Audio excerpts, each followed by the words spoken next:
Hello నమస్తే అందరూ ఎలా ఉన్నారు? ఈరోజు నేను సొరకాయ కీర్ చేస్తున్నాను. సొరకాయ చాలా అద్భుతమైన వెయిట్ లాస్ కూడా పనికొస్తుంది. సొరకాయ అప్పుడప్పుడు పాయసంలాగా చేసుకున్నట్టయితే చాలా మంచిది. సొరకాయ బాగా తొడుముకొని మనము పక్కన పెట్టుకొని అది కొంచెం వాటర్ ఎక్కువ ఉంటుంది కాబట్టి బాగా మనము వాటర్ తీసేసి ఇట్లా మనము సొరకాయ నెయ్యి వేసుకొని బాగా రోస్ట్ చేసుకోవాలి.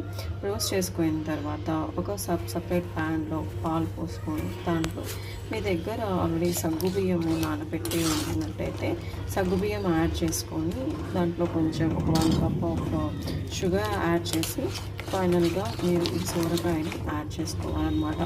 యాడ్ చేసుకొని బాగా అది మరిగిన తర్వాత మీరు కాజు కిస్మిస్ అండ్ నెయ్యి వేసేసుకొని మీరు ఒక కప్లో సర్వ్ చేసుకున్నట్టయితే చాలా బాగుంటుంది సొరకాయ కీరు.